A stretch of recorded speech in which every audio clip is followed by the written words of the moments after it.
What I'd like to do is three things. I'd like to talk about how you should look at the future. We have a great program, and I'll talk about the other half of we in a second, at private schools in London and in South Africa. It's proved very popular. It's called Growing Foxes, and it's teaching kids how to look at the future and how to respond to it quicker than their classmates who aren't on the program. And then I'd like to talk about the global economy and echo some of the thoughts that Davi put on the table about flags, and then talk about South Africa and the scenarios for South Africa. I guess the story starts back in the mid-80s. Anglo-American, the company I've worked for all my life, decided to do some scenarios for South Africa. We got in one of the best scenario planners at the time in the world called Pierre Wack. He was a Frenchman who worked for Royal Dutch Shell. And we produced the high road of negotiation leading to a political settlement and the low road of confrontation leading to civil war in a wasteland. And it really showed the power of scenarios because at the time everybody thought it was a fairy tale that the ANC would sit down with the National Party and negotiate a new dispensation. But it actually happened sooner than our team actually thought. We thought it would be the mid-90s when people saw sense, but it was actually the late 80s. But we would never have forecast that, but we could capture it as a possible scenario. Anyway, the whole program inside our company died when Pierre ended his career as a consultant in the early 1990s with us. And it was a real, for me, a tragedy because of the impact we'd had on the conversation in South Africa. But in the year 2000, I was very fortunate. I was sent a thesis by a young woman who was being taught just up the road at the Graduate School of Business. Her name is Chantal Ilbery, and her thesis was on how scenario planning could be used for small business. And I said to her, after reading her thesis, let's collaborate on a book. It took us 5 months to write it, and we published it in June 2001, and we called it The Mind of a Fox. And the reason we chose that title is because a Greek poet called Archilochus talked of hedgehogs and foxes back in 650 BC. He said the hedgehog knows one big thing, whereas the fox knows many little things. Now, why he said that, nobody knows. But for us, it was a very good way of the difference between the guy who puts everything on one idea, the ultimate forecaster, and the scenario planners who play different scenarios and then adjust the probabilities, who are obviously the foxes.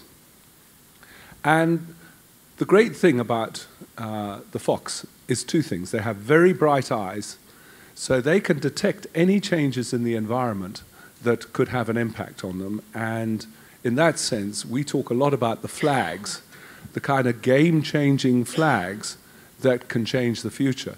It's not that you're going to ever be precisely right about the future, but as Pierre said often, Pierre Wack, it's much better to be vaguely right than precisely wrong.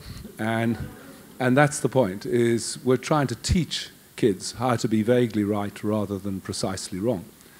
And obviously you don't want to go to the other extreme of just playing different scenarios because then it's sort of void for vagueness. So you're trying to reach a compromise between the two.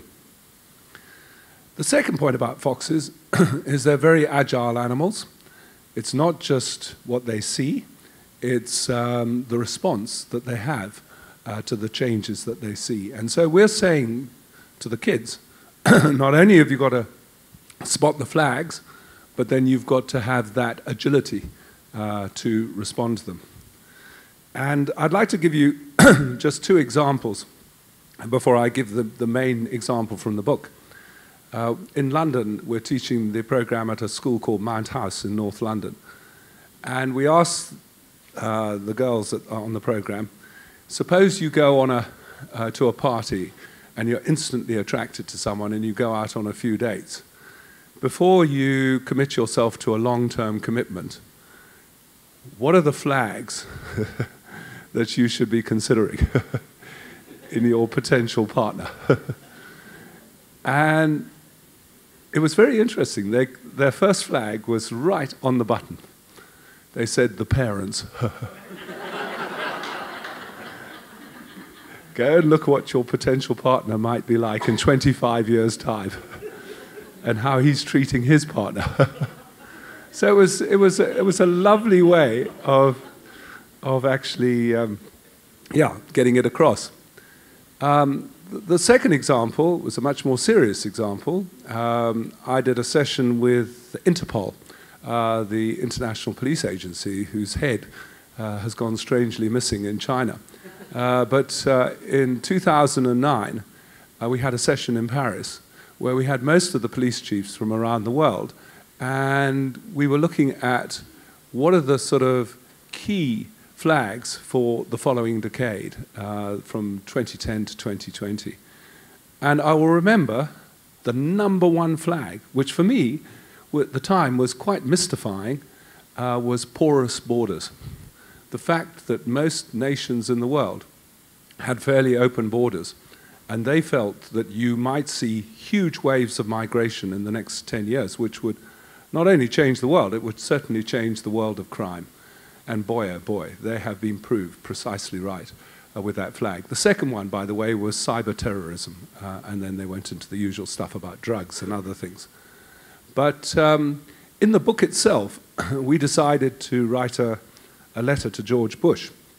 And we said, "Dear Mr. President, part of your legacy as President of America will be determined by the speed and quality of your response to certain extreme futures that might come your way. And your biggest threat right now is a massive terrorist strike on a Western city which will completely transform your presidency and possibly lead the West, and particularly America, into a gilded cage." And it happened 3 months after we published the book with 9/11. And we subsequently found out that we were the only book that, in a non-fiction sense, said to the American president, "This is your biggest threat." Why do I know that? Because I was rung up about 3 months after 9/11 by the US State Department. So I was a person of interest for a short time. And they said, "We cannot understand how two South Africans actually captured a scenario that no intelligence agency in America was playing at the time." And I said, "It's not because we had advance information of 9/11. We didn't know it was going to happen on that day. We didn't know it was going to be jets flying into the World Trade Center. None of that detail could we possibly have captured. But the idea of a massive terrorist strike on a Western city had really consumed us, because we had 3 flags. #1 was the growing confrontation between the major religions of the world, which really began in the 80s and intensified during the 1990s, particularly between Christianity and Islam. The second flag was the growing sophistication of terrorist movements, particularly in places like Afghanistan. But the flag that really meant a lot to us was the 2 attacks by Al-Qaeda on American embassies in Africa, one in Tanzania and the other in Kenya in 1998, which we felt was a dress rehearsal for the real thing on American or maybe European soil. And, pardon me, I was just recovering from a cold. If we'd been allowed to present our scenarios to the US intelligence agencies, they might have picked up on some of the genuine flags that they were getting that we knew nothing about. It came out in the congressional inquiry after 9/11 that there was a young woman in the FBI who went to her boss on 6 occasions and said, "Boss, there's a flying school down the road where Arabs are learning to take off, but not land." Big clue. But it was ignored on the grounds that Arabs were too incompetent to attack on American soil. And that is precisely the kind of assumption that a fox will challenge by offering alternative scenarios and flags. And we couldn't have had our methodology verified in a more dramatic form than that. Overnight, we became quite big celebrities in America, and our website, mindofafox.com, is still one of the most popular strategy websites there. So, you know, it's been a very nice technique, and I'm so glad that my co-author, Chantal Ilbury, has now designed this program with her son to teach at private schools. Here in Cape Town, well, Somerset College is using the program, and I think Bishop's is going to start using it next year. So what are the flags that our international clients have been discussing with us over the last few years? Number one, the religious flag. Sadly, it's still flying, but it's changed in nature quite a lot. We all know about the terrorist threat on Western cities. But what really has changed is the Sunni-Shia division in the Middle East. I recently did a series of lectures on an American cruise ship with the ex-Egyptian ambassador to the UN. And when he gave his speech, he said, when I was a young boy in Egypt and was being brought up, nobody ever talked about Sunni and Shia. But now, of course, it's huge in the Middle East. It's completely polarized, the region between, on the one hand, Saudi Arabia, with the backing of America and Israel, and on the other side, Iran, with Syria and Russia. And the whole point of raising a flag is to look at the risks that might be involved, something Davy referred to at length, that if you want to make money, you've got to consider the risks and then obviously make the most rational decisions in light of the risk. And yeah, obviously if you're investing in the Middle East, you've got to consider this flag and what scenarios could play out over the next 10 years. We've now got Trump trying to isolate the Iranian economy. The Iranian economy is not doing well, but we also know that the Strait of Hormuz, which is next to Iran, a lot of the world's oil flows through that strait. So you've got to consider whether there might be some form of military action which could limit the supply of oil in the near future as a result of this walkout by America, or by Trump, on the Iranian nuclear deal. Obviously, elsewhere, the flag is up, so you do have to consider in North Africa whether you're investing in a country where you run the risk of some form of religious terrorism. But here in South Africa, thank heavens, we talk about race a lot, but on the whole, the flag has been down here. We're a very tolerant company in a religious sense. And yeah, you still got to protect places like the waterfront because where you have foreign tourists, you've always got to play a scenario that they might be potential targets. The second flag that particularly our European clients talk about it's called the red flag, because we like to cover three areas with the red flag. The first is Russia, which supplies 25% of Europe's energy requirements. I mean, that's huge.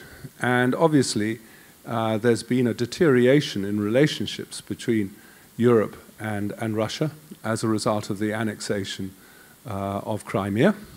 There are sanctions between Europe and Russia, and we all know about the terrible poisoning of that couple in the UK.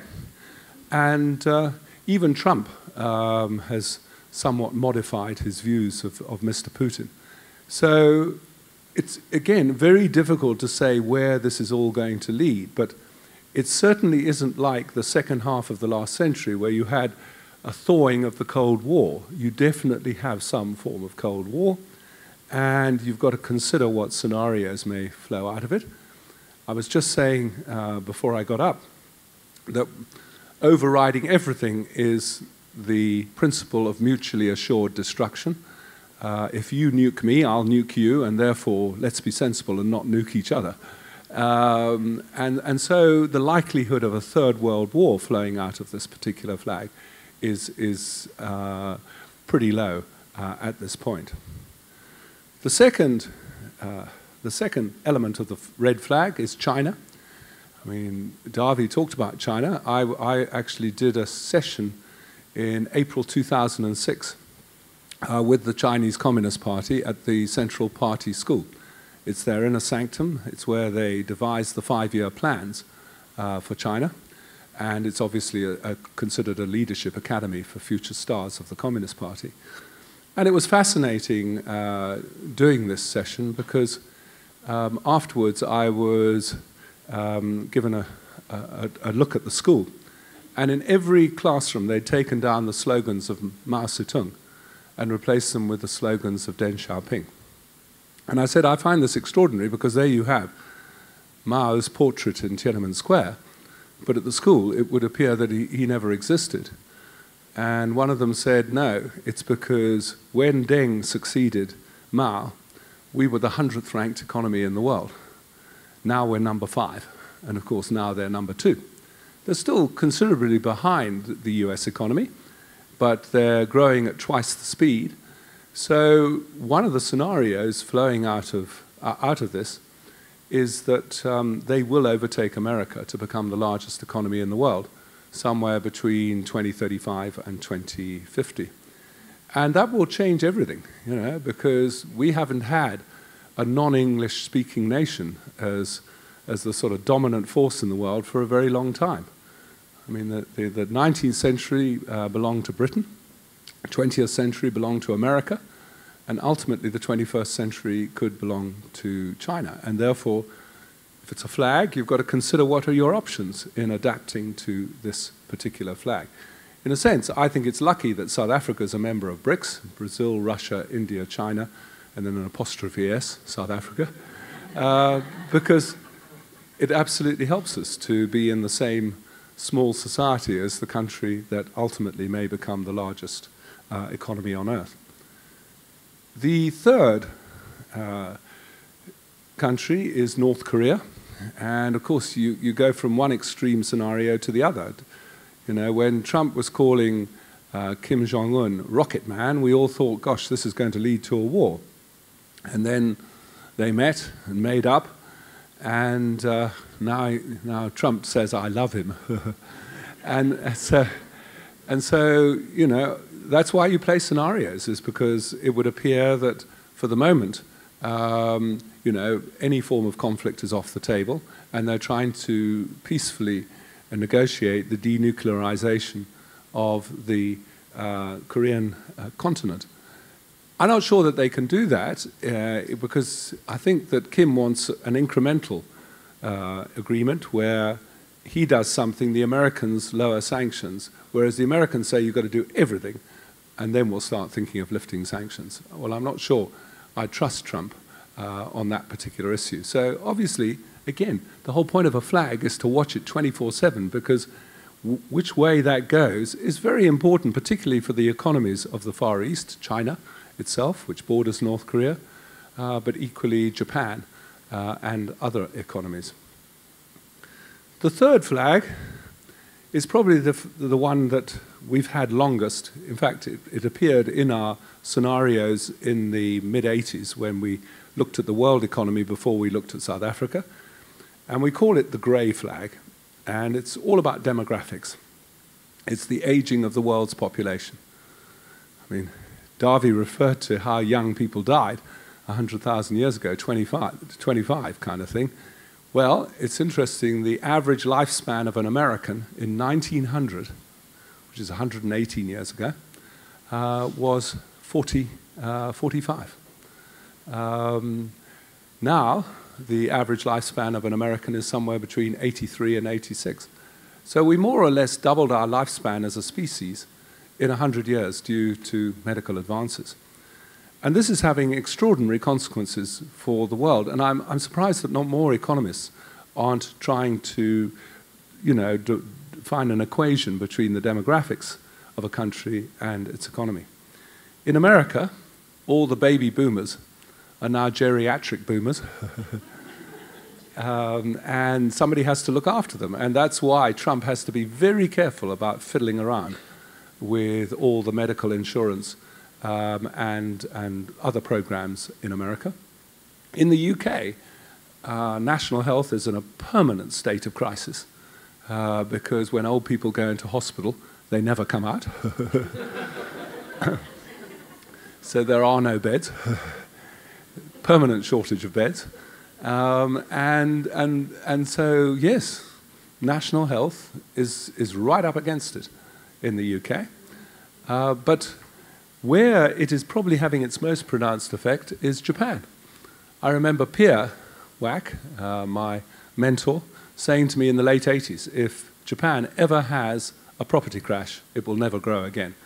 That was a very precise statement for Pierre. But he had a Japanese wife, so I kind of gave credit to it. But he said it's because Japan has the oldest nation on earth. And yes, they've had these 2 incredible decades of 7 to 8% per annum economic growth, but if they have a property crash, they'll never do it again. And so far, he's been proved right. The Japanese economy is basically a flat economy. Maybe it grows 0.5%, but it's because old people don't eat as much. They don't do anything as much. So, yeah. It's huge. And Europe is following in exactly the same foot. Europe is an aging society. Greece is the oldest country in Europe. And yes, they have had migrants. I mean, Germany had 1 million Syrian migrants just over a year ago. But it doesn't alter the basic trajectory of Europe, which is it's moving towards a flat economy. America's more resilient because despite the number of elderly people, it's had a lot of immigration, and so it's still a young, resourceful society.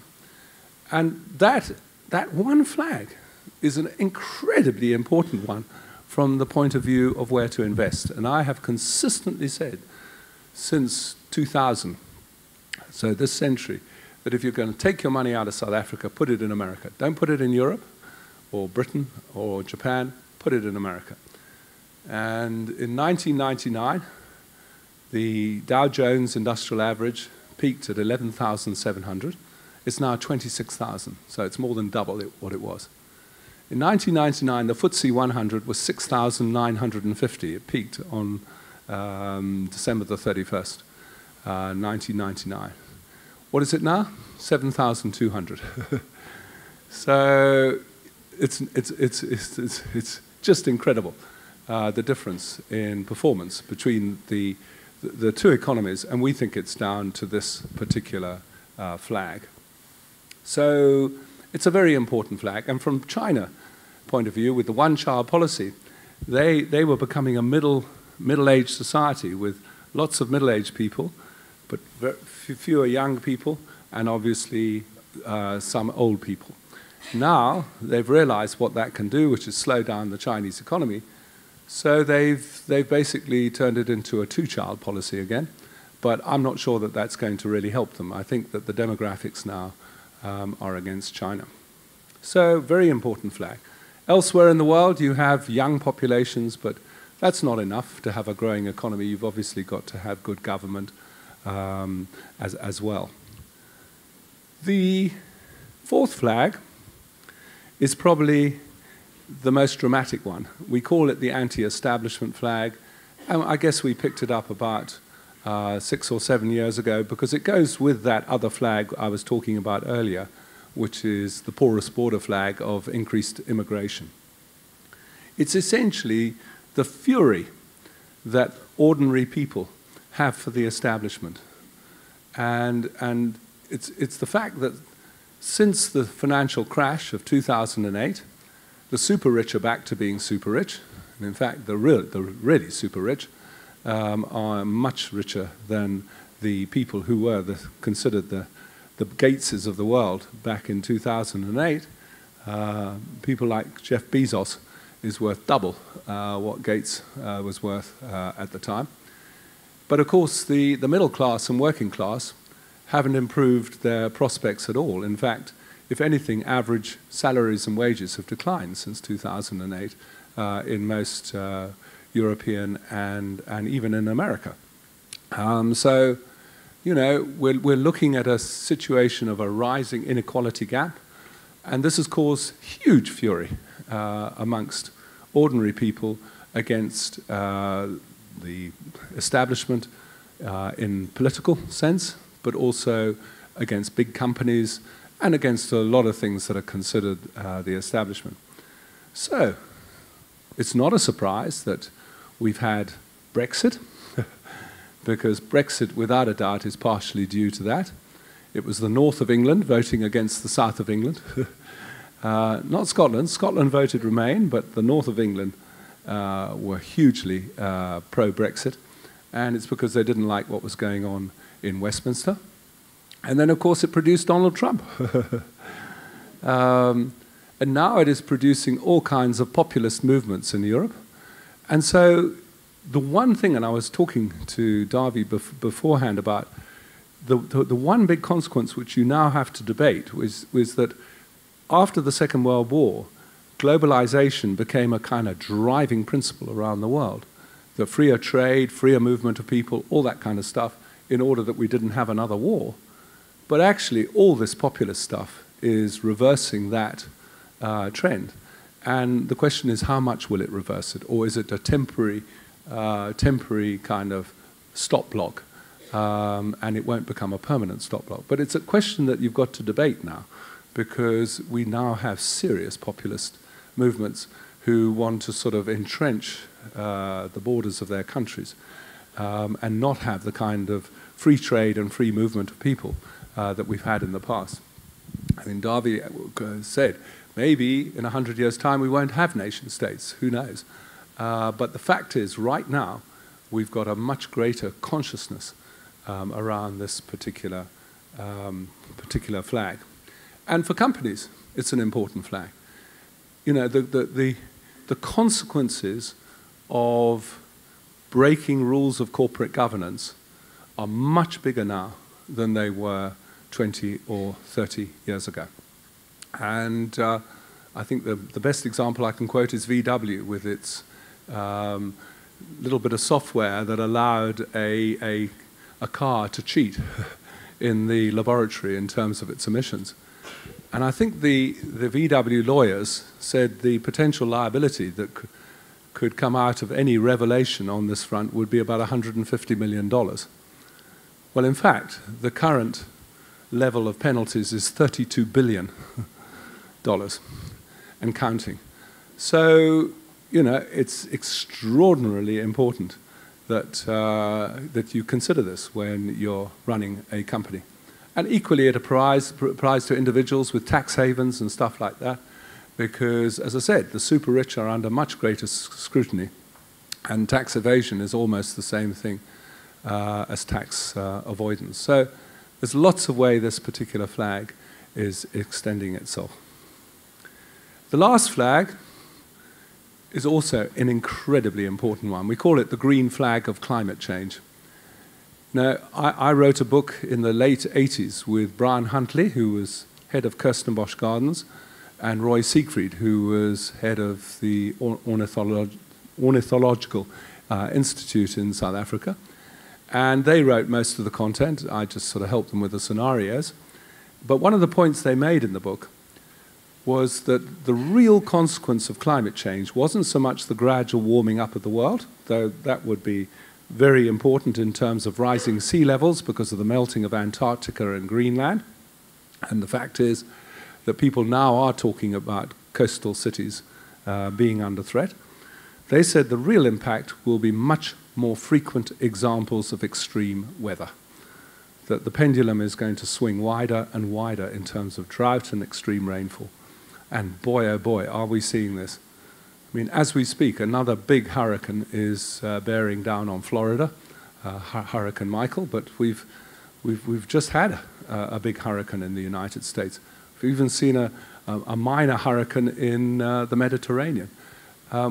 Here we've obviously had drought conditions, and you know, it's, if you talk to people at UCT, they'll tell you that it's because the highs are pushing the lows further south, but we've had extraordinarily good rainfall this particular season, so we've put off that threat for the time being.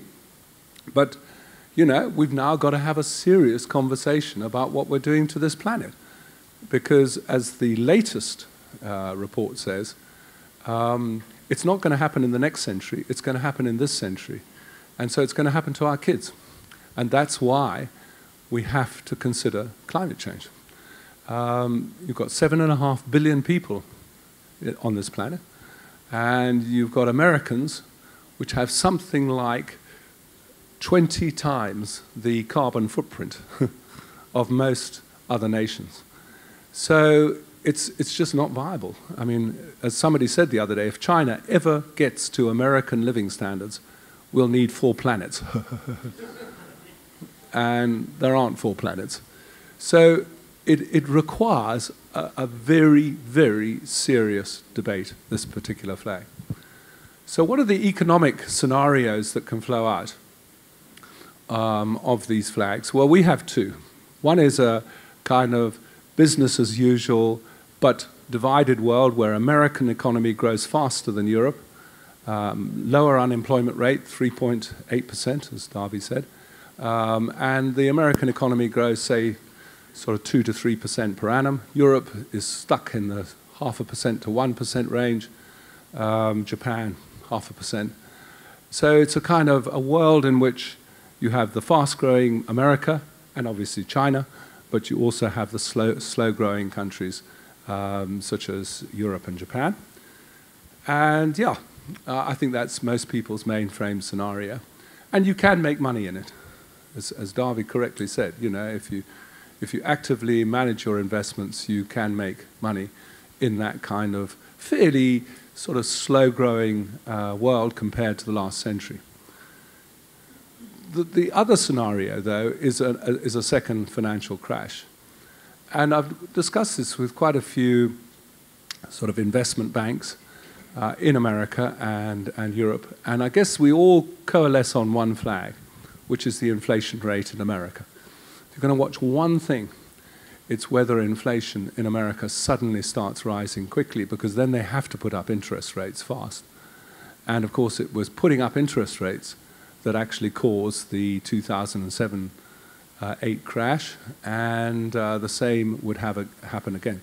So a sort of combination of the inflation rate in America and the 10-year US bond rate would be a good pair of flags to watch to decide what the increasing probability of another financial crash could be, because the level of debt in the world is all the way back to where it was in 2007-8.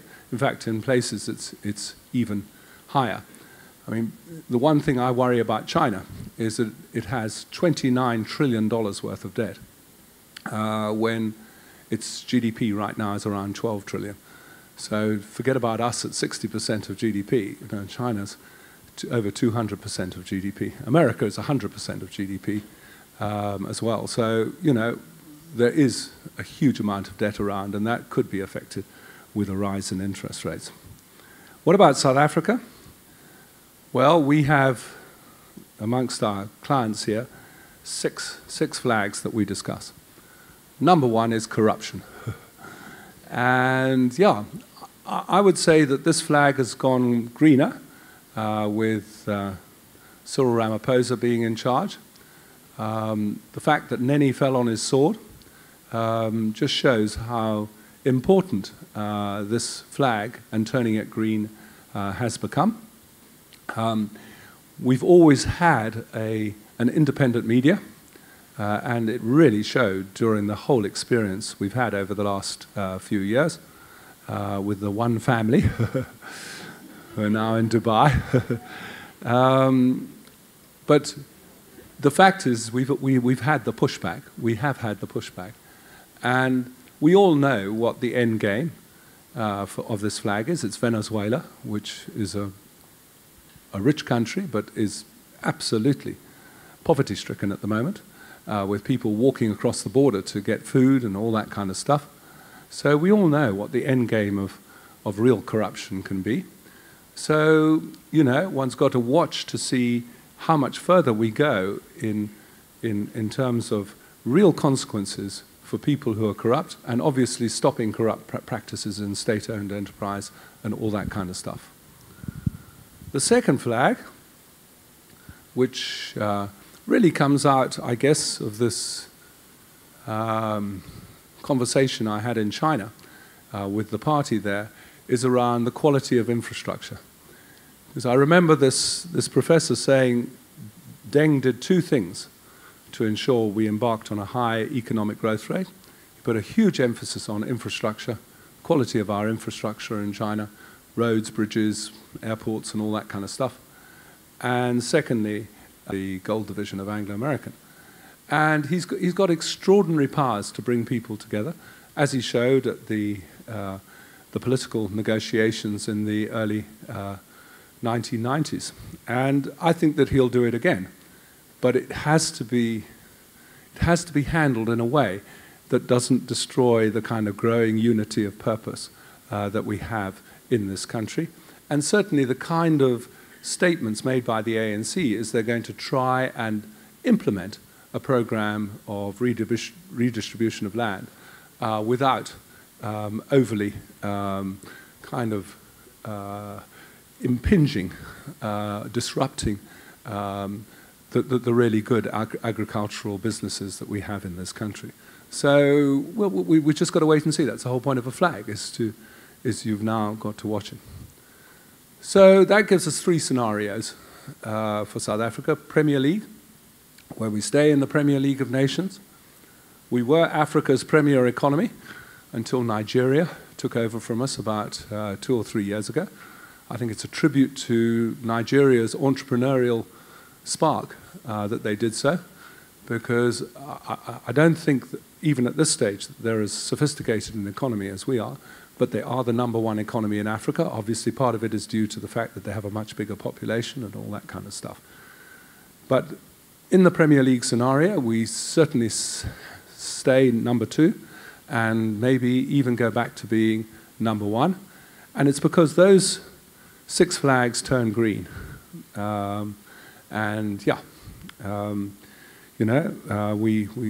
We suddenly become very, optimistic again, having had 9 years of real negativity under the previous president. But as I think most economists will say, momentum is something that is difficult to turn around. And we've had a lot of negative momentum, and now we've got to turn it into a positive momentum. So it doesn't happen overnight. It doesn't happen with one summit or anything like that. But it can be done, as China showed. It can be done. The second scenario we call second division. It's where the economy just literally goes on declining. We don't do the kind of stuff we should do in the SOEs.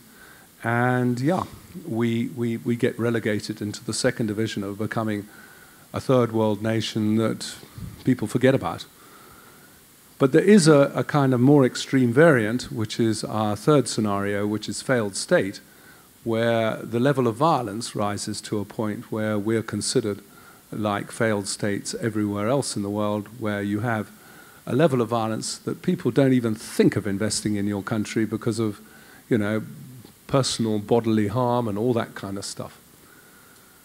Now, before Cyril became leader, we gave a 30% chance to Premier League, 60% chance to second division, and 10% to failed state. We've now reversed the first two probabilities. We now are putting our faith in Cyril, and we give a 60% chance to getting back into the Premier League properly in the next 5 years. We give 30% to second division and not turning the economy around, and we give 10% still to failed state because, of course, of the land reform flag, that last flag, which we certainly don't want to cause a civil war in this country. I'd like to end up with one story to leave you on a high and not reaching for your passport. I was the chairman of the Anglo Scholarship Panel for 25 years, and we interviewed the brightest students in South Africa for one open scholarship to university every year. And in 2008, we interviewed the brightest student we've ever had in front of our panel. This guy was just 17 years old. He got 8 straight A's in matric when he was 16. Got a scholarship to St. John's College, a private school in Johannesburg, when he was 15. He comes from Mthatha, and his name is Siubalela Zuza. And the question we put to him is, what degree have you chosen and why? He said, I've chosen chemical engineering at UCT, and it's because I developed this passion for chemicals when I was 12 years old. I started mixing them in my mother's kitchen, causing minor explosions to our utter dismay. And then I focused on a project to create a rocket fuel that was more energy intensive than the stuff NASA uses to propel its rockets into outer space. It took me 2 years. I cracked the formula. I assembled a South African team. We built a rocket. I put in my fuel, and we beat the South African amateur altitude record. This project came to the attention of NASA, and they asked for specimens of my fuel, which I gave to them, and they named a minor planet after me. How many of you in this room know that a 17-year-old black South African has a minor planet named after him by NASA for the advances he's made to rocketry science? It's amazing that he's not better known, because it happened a long time ago. But that's not the end of the story. We gave him the scholarship, and then 3 months later he comes running up to me at Oliver Tambo Airport, says, "Hey, Mr. Sunter, remember me?" I said, "See, I'm never going to forget you. How's UCT?" He says, "You haven't heard?" So I said, "No." He said, "Harvard University have awarded me an open scholarship to study chemical engineering there, all expenses paid, so you can have your scholarship back." So he's done his 4 years at Harvard. He had an extraordinary academic record. And at the second last launch of the Endeavour space shuttle, he was the official guest of NASA, along with 2 other special guests, Barack and Michelle Obama, as a result of which Michelle Obama took a big shine to him and is one of his great fans, and has been trying to persuade him to stay in America. But as far as I know, he started an alternative energy company. He spends a lot of time here in South Africa, and he is precisely the kind of pocket of excellence stroke entrepreneur that South Africa needs if it's going to create a positive future and get back into the center of the Premier League. So I hope I've entertained you. I hope I've given you a good methodology for looking at the future, which is to consider the flags, the clockwork flags that are ticking away as trends, and the cloudy flags like the anti-establishment flag that can lead into lots of different scenarios. Consider the flags. Then obviously look at the threads that flow out of the flags, and then act the best way you can to handle the challenges and threats offered by the scenarios. And finally, I would like to leave you with a benediction for all of you in this room. May the fox be with you. Thank you.